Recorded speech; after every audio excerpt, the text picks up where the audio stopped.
I know y'all be getting tired of me talking about stuff like this, and y'all be thinking like I'm OD and I'm just dragging it, but I promise y'all I'm not. The example, the story time I'm finna give y'all is literally the reason why I be saying stuff I be saying. If the shoe fits, then wear Cinderella. If not, keep scrolling. Don't be coming to my comments talking about some, well, not all, babes.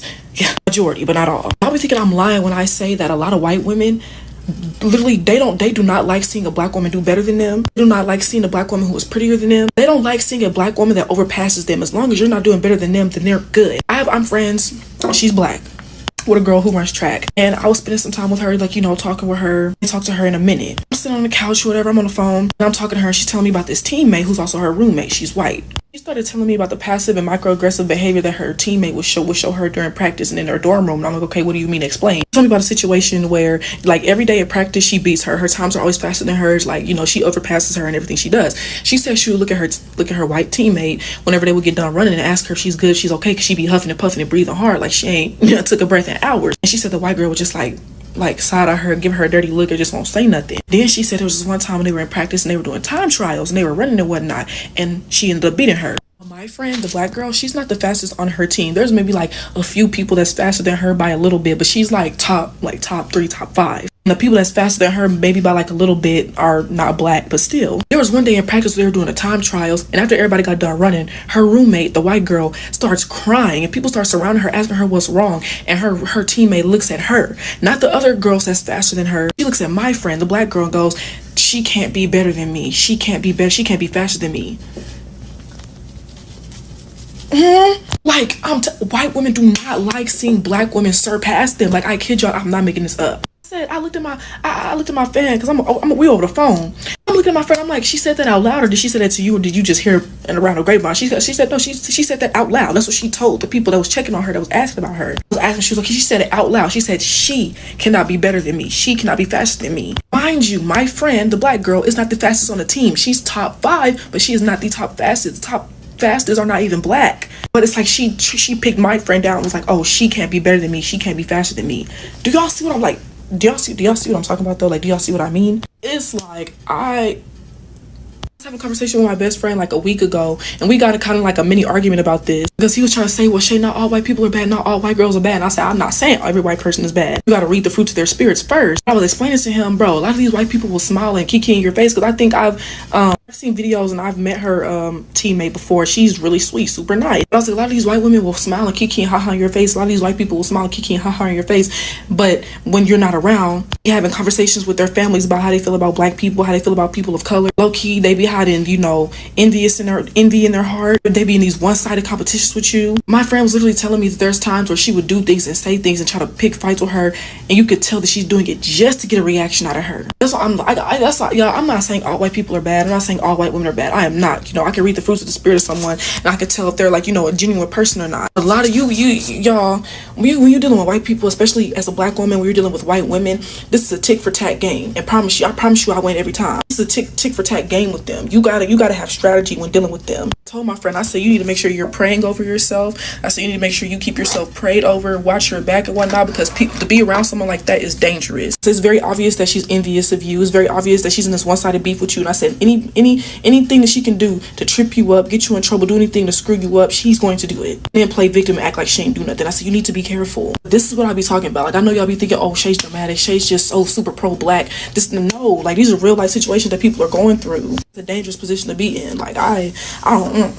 The biggest reason that I know that white feminism is a real problem is just the perceived threat that so many white women feel from black women just existing. Before I continue, I'm gonna reference myself as attractive. Yes, I know, shocker. I did this before and y'all got on my ass. I don't know what to say, we're gonna keep doing it. But as a black woman, when you like transition from unattractive to being perceived as attractive, you will notice a change in behavior from not only men, but also women, specifically white women. Especially when you don't fit like a certain stereotype that they associate with your race and like what they deem a black woman should act like. It's almost like they don't know how to act with you, and they end up, you know, feeling this contempt. They implicitly know that they are the standard. Like, they have been socialized to know that. It's been their experience to have men want them of any race. But in that, they also know that whiteness is sort of blankness. And I actually don't mean that in like a mean way. I mean, it is the standard. It's the norm. It is the opposite of exoticism. So in their male-centered minds, they're thinking, yeah, like in majority of cases, I'm going to get the guy. But when they want a little switch up, you know, a change from their usual, that is when women of color, specifically black women, become a big threat. It's like a lot of them sort of know that a lot of girls look like them. A lot of pretty girls look like them. They can never account for the allure of a deviation from that norm. When they see an attractive black woman, it's like, okay, I have to see it. How can I fight against this? I don't have the facilities to fight against this. And to compensate for that, I think that's why we see a lot of like white women try to play into the features of women of color. The style, the slick backs, the lip filler, mannerisms, all of it. Like they want to be able to oscillate between all types of attractiveness, become this sort of like maxed out woman who has every single thing a guy could ever want at any time. Because they are so used to being the standard, they cannot accept someone wanting something different. They kind of try to like borrow parts of you to become that so that that won't happen again. It's very interesting and it happens more than you would think.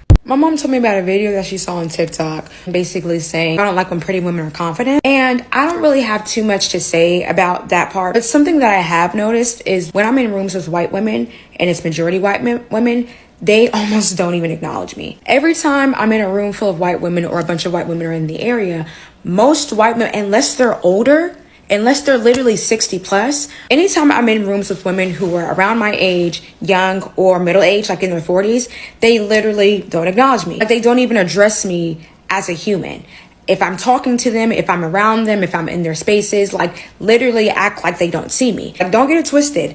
I don't need white women to validate me. That's not what I'm saying at all. What I'm saying is I'm very aware of what I look like, and I don't need anybody to compliment me to make me feel good about myself. When I step, I know I step. If nobody acknowledges me, that's great. But what I've noticed is it feels like white women specifically go out of their way to not acknowledge you because I feel like they don't want you to think that you're on their level because you're black. Specifically because you're a black woman. I've never had that issue with confident white girls though. I've had confident white girls before give me a compliment, but it's very rare and it barely happens. But you know, whatever, perception isn't reality. I'm not the type of person that takes offense to people not acknowledging me, and I'm not the type of person to make up certain feelings. But it's something that I've recognized repetitively in rooms with white girls who are young or white women who are middle-aged. Why do white people resent black excellence? Let's talk about it. Not all white people are racist, obviously, but there is a specific subset for whom black excellence seems like a personal affront to them, right? It really bothers them when black people succeed. The 13th Amendment emancipated enslaved black Americans in 1865, and then the Jim Crow laws kind of wrapped up with the passing of the Civil Rights Act in 1964. So if we do the math, that's about 61 years in which black Americans were able to strive for success in any sort of meaningful way without like the constraints of the law pulling them down. 61 years. If we compare that to white Americans who besieged a land already owned and occupied by indigenous Americans, we'll put that around 1620 when, you know, the Mayflower came here, then that gives them about 425 years to establish success in this country. 425 versus 61. If we compare those two fundamentally very different time spans, like how much did white Americans actually do in all of that time? If we are to compare even the poorest and most underprivileged of white America to black America generally, it is clear that white Americans are born way past the start line, right? By that I mean, by like nature of being white in American society, you do benefit from all sorts of privileges. And like, to be frank, you're not exhausted by the horrible experience of facing racism on a daily basis, right? You do have a ton of privileges. So I imagine existing in this bubble of privilege that you like totally deny, the existence of black people for whom success is like second nature when it comes so easily and so readily, even though you've only had 61 years to achieve it, I imagine that's exhausting and frustrating. I imagine it makes people feel super, super inferior and hurts certain people's tiny, tiny little egos. And what do they blame that deep, deep psychic pain on? Well, of course, DEI and critical race theory and affirmative action. So I guess the question is, what might help those white Americans who just so strongly detest black excellence? Like, what will help you? And for that, I would suggest like a lot of therapy, like a ton of therapy. And I would also just suggest that we open the schools, right? We teach people history. Yeah, maybe? Okay, bye! Some white guy just told me that he doesn't like black girls, unsolicitedly by the way. But apparently I have a cute face, and I was his exception. Just like, do you think that would make me want you? Not only that, what if I tell you I don't like white niggas? He said it as if it was a compliment, like I was supposed to be like, oh, thank you so much. Not even cute either, like. Today we are going to talk about a topic that not many people are so confident enough to talk about, and it's the reason as to why white women feel threatened by the presence of our black women. And as we all know, our black women walk around with a certain presence that is so unmatched, the confidence that they bring out there, and generally how they look, their glowing skin, their commanding voices, their curves and everything. And black women have always and have learned to enter spaces with their heads high and showing confidence in whatever they do. And this is among the reasons that have broken the confidence of white women who now feel threatened by our black queens. So in order to get insight on the topic, let's watch and get to understand how these people are perceiving that our black women are a threat to them. And later on, towards the end of the video, I'll give out my remarks.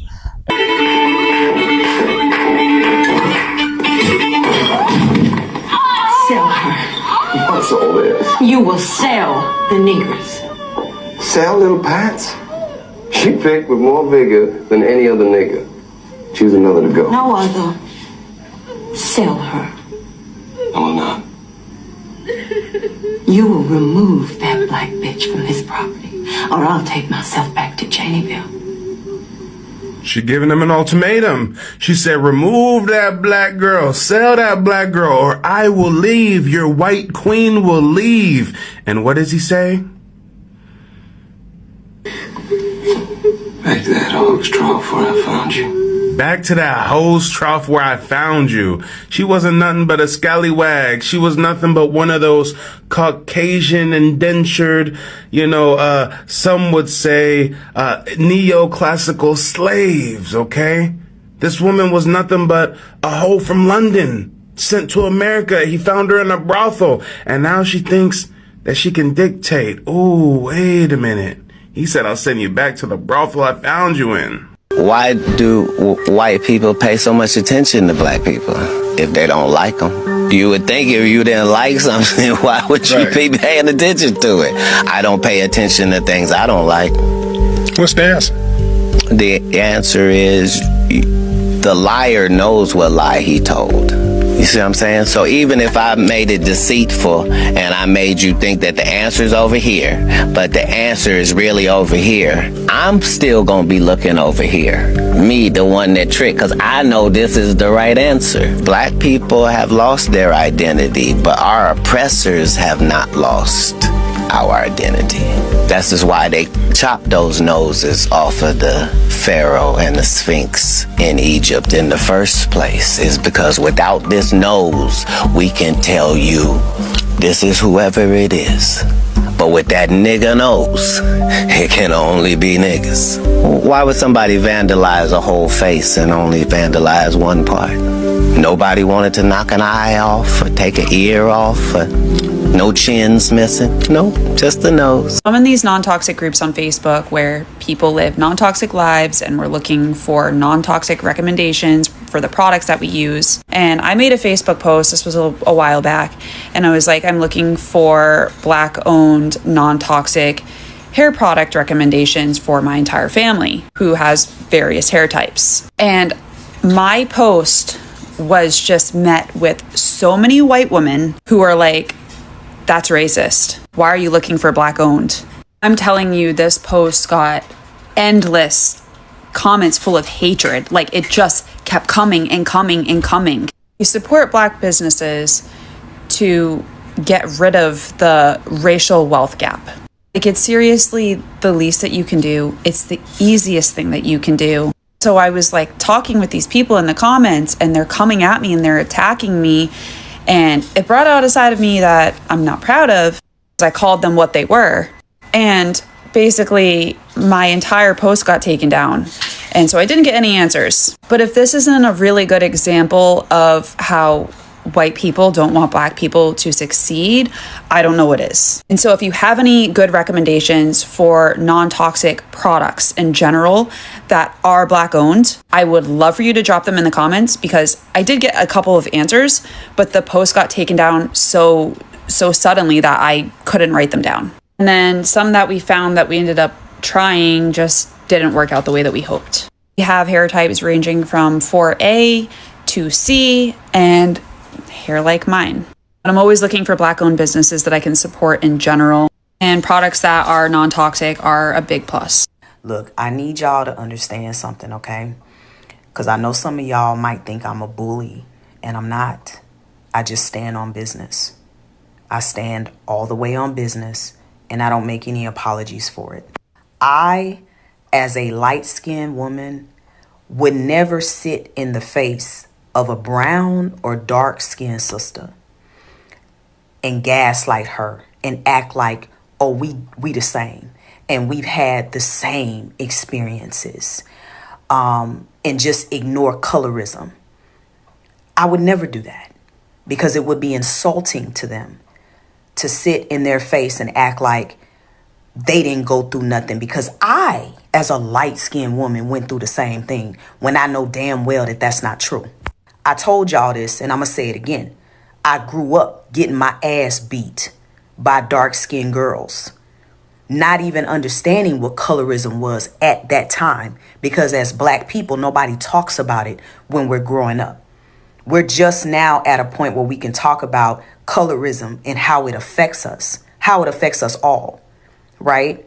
So I already knew why I was getting my ass whooped as a kid. Now I know. Back then I didn't, but now that I'm older, I know exactly why. It had nothing to do with me. It was just they didn't like my ass because I was light-skinned. It just is what it is. So I'm not finna sit in front of my dark-skinned sisters and tell them that, oh, I understand what it's like to be called blackie.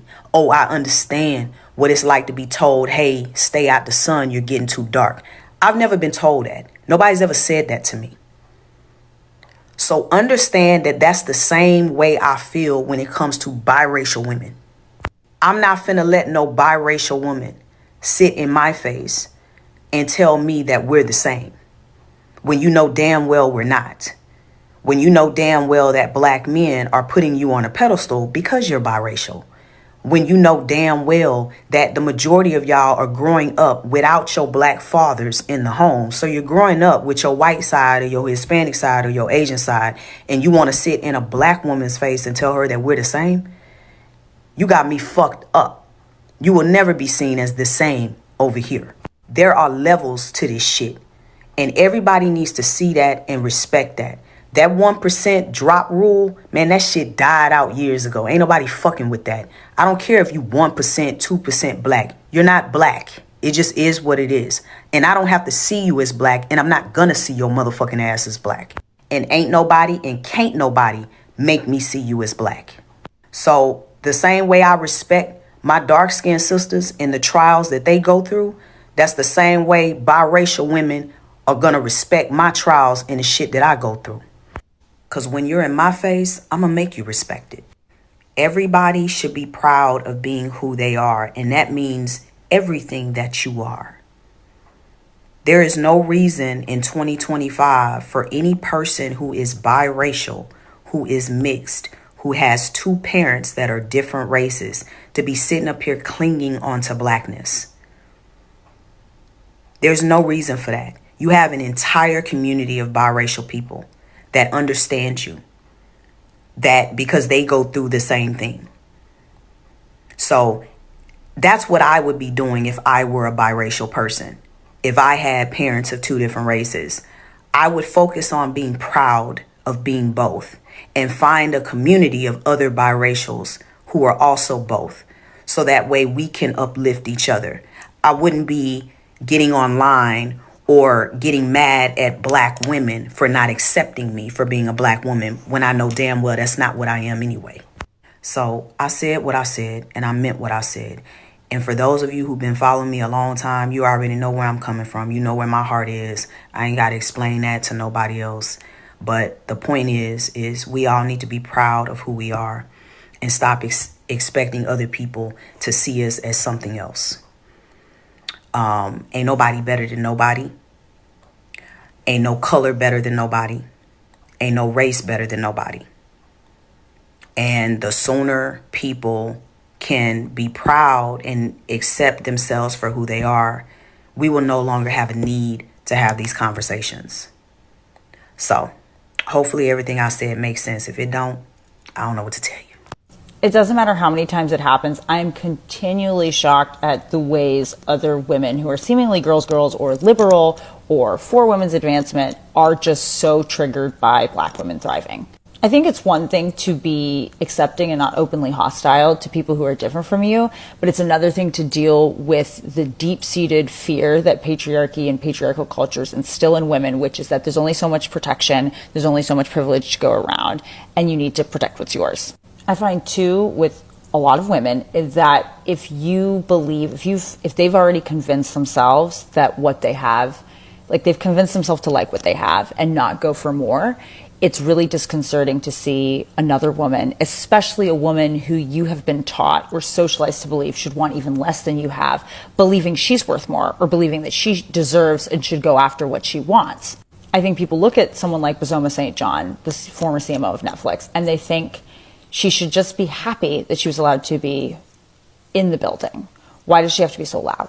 Why does she have to be so into her fashion? Why does she have to like herself so much? I think people are okay with you succeeding, but if you like yourself, then you become dangerous in a certain way because they can't use any manipulation of your supposed inferiority or your gratefulness to be there to get you to do what they want you to do or to stay smaller or to give up more to them. Anytime anybody betrays the social code or the socialization that we're taught from small is what makes society turn and makes us safe, there's this sense of fear because it's now, okay, the rules have been upended. The script that we were all going by, that I understand, that's familiar to me, it doesn't apply here. So what does this mean about everything else I believe? What does this mean about what I believe I'm worth or what I should be expecting in my own relationships or in my own life? And rather than examining that, rather than looking and interrogating their own beliefs, they would just like people to sit down and not unsettle them and their way of thinking. It's so much easier to do that. And the thing about microaggressions is so often you don't even get to hear them yourself. Microaggressions often are directed at you, but a lot of the times they're insinuated amongst typically white people themselves rather than even being directed at the person they're targeting. I want to tell a story about this so I can explain this better. So the other week we had a festival in our neighborhood or whatever, and this festival draws a lot of people. The festival is primarily Black people, of course, but of course in the crowd there's going to be some white people.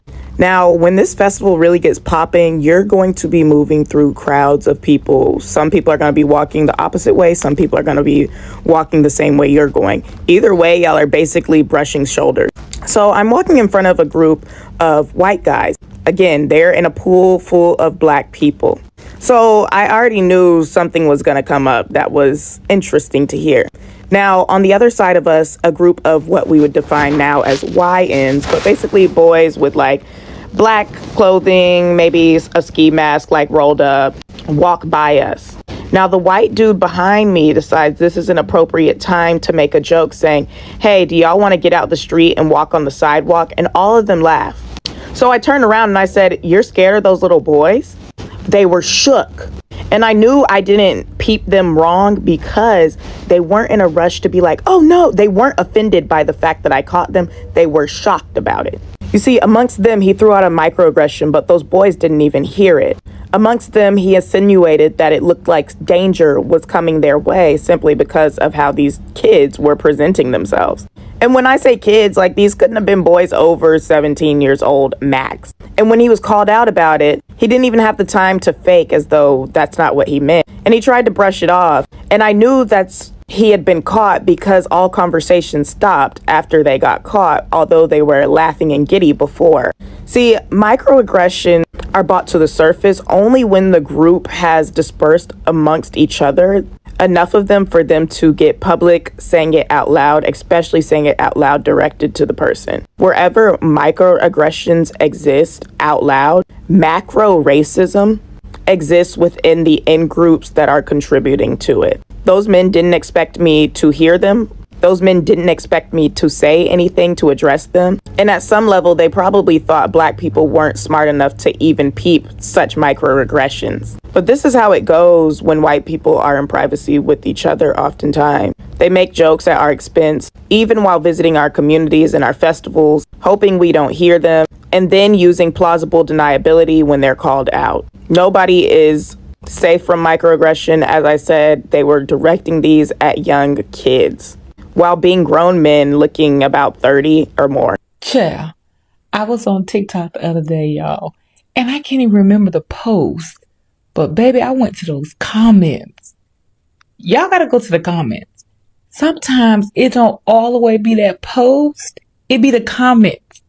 So fast forward, I go down in the comments, and this person said, she just knows in her heart of hearts that Black success, Black excellence is a direct pipeline to white racism. And baby, I had to pause. Because y'all know it's true. Because nothing, and I mean nothing, pisses racist white folks off more than Black success. Baby, you can set your watch by it. The moment a Black person shines, here they come. And baby, they be big mad. Look around. Shador Sanders, drag. Jasmine Crockett, attack. Stacey Abrams, undermine. Barack and Michelle Obama, baby, they been long gone and they still catching hate over being overqualified. Meanwhile, Donnie and them ran up in the White House with resumes of a used car salesman. Baby, nepotism at its best. Underqualified ain't even the word. But when it's us, baby, they gonna twist that story, twist that narrative, and tie themselves in knots trying to convince the world that we don't belong. And why though? Because deep down inside, they know, baby, they could never. We've done more with less. We thrive in a system that is built for our demise. And baby, they could never. That's why their brain short circuits with rage. That's why their comments overflow with vitriol. And honestly, y'all, I love that for us. I do. Because every time that rage gets out of hand is proof that our excellence is undeniable. So happy Black History 365, y'all. Keep shining, keep winning. Because our success will always expose their mediocrity. See y'all next time. It is anti-Black and inappropriate for white women and white people to make any type of social commentary about Black people's appearances, especially Black women's hairstyles, because white people for centuries systemically and socially policed, objectified, and terrorized Black people, Black bodies, and the Black existence because of slavery. Texturism exists as a word, concept, and practice because white people were looking for ways to further objectify, pick apart, and discriminate against Black people. And that discrimination always disproportionately negatively impacts darker complexion Black people with more textured hair. The reason why it's very different for a Black woman to make social commentary about hairstyle she likes on a white woman versus a white woman doing that to Black women is slavery. The Tignon laws of 1786. White women have gone above and beyond to police the creativity, authenticity, and expression of Black women and Black people, specifically our hairstyles. They took it as far as going to the government and demanding the government enact violent policy toward Black people's natural hairstyles, Black women's natural hairstyles that are native to Black people in the Black community because they allegedly felt threatened by it. Just like they always feel threatened by Black people's boundaries and autonomy and authenticity. Look at how they've responded and reacted when Black people have said, please leave us alone, or we're not interested in your opinions. They crash out.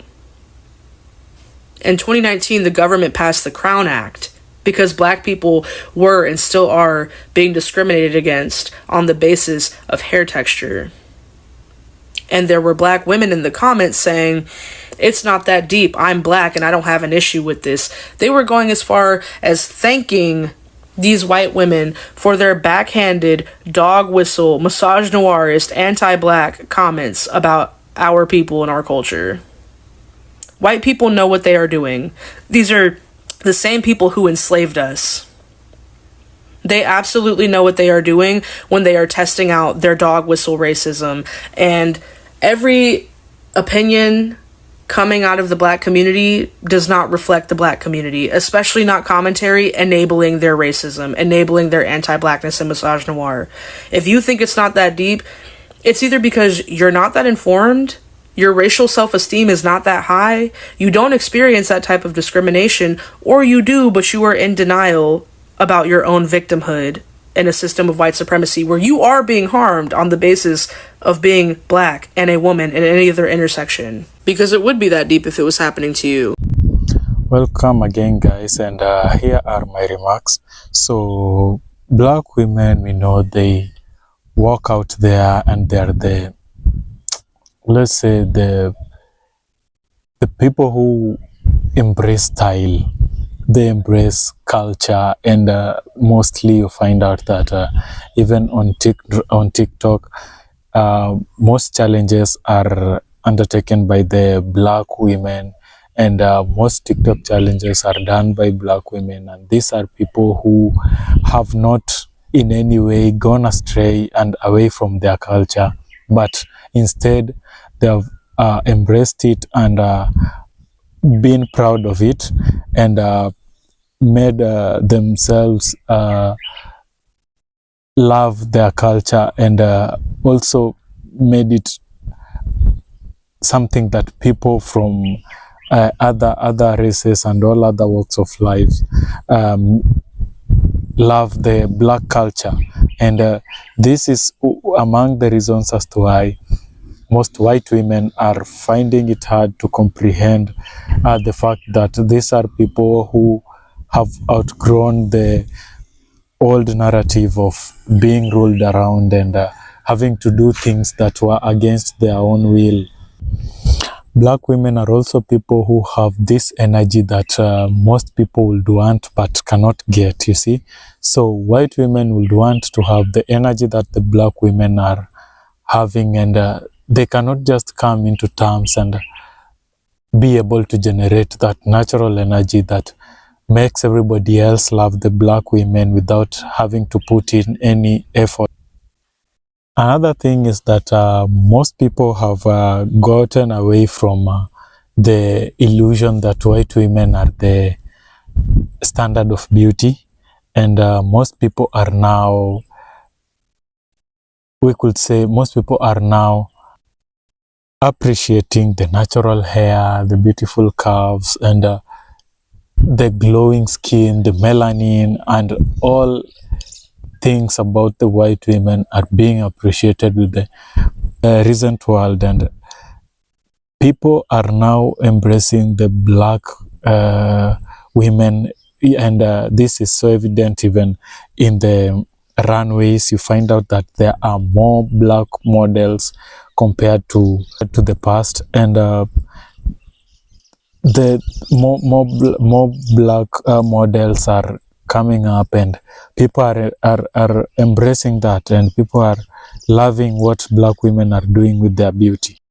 And this is causing a stir among Black women, among white women. Sorry, this is causing a stir among white women, and it's making them panic because it has dawned to them that people no longer worship them. People, things are no longer revolving around them anymore. And this is among, or we can say, enough reason to make them feel threatened by the Black women. Black women are also posing as a threat to white women, or white women are feeling like Black women are a threat to them because they cannot comprehend on how these women have been able to undergo racism, sexism, mockery in their day-to-day life and lives, and continue holding their heads high and being proud of themselves and making things work out for themselves, and working hard also, and getting to do things for themselves. And this is now happening to them, and they're realizing that their comfort was not only comfort but just a form of protection that they had engulfed themselves in, which, sorry to them, it's a bubble that has now been blown, and the reality is checking in and catching up real quick. With the society portraying the white women as fragile and, as fragile, the black women have also retaliated by winning big, owning their own spaces, talking for themselves and standing up for one another. And this has left white women with nowhere to hide, and it has also cut off their fake sympathy calls and cut off their unjust sympathy. White women have also felt like black women are a threat to them because of the unity that the black women have. Most black women will not see another black woman suffer or one of their own suffer without them trying to help them or finding a solution or try to bring people together for them to find a solution somewhere for somebody who is in need. This is something that most white women cannot comprehend, and it shows them, it shows clearly that they are threatened somehow by the unity that the black women have, and they know that together, when unity comes in, it strengthens the people who are united, and it exposes the weakness among the white women, and this is clearly a threat to them because this shows the strength or the strength in black women. Those are my short remarks, and I'll leave you with one statement: do not dim your light only to satisfy somebody else's insecurities. So my people, kindly like, share, subscribe, and help us all grow together, and let us all learn, get to know new things each and every day. Thank you guys, and goodbye till next time.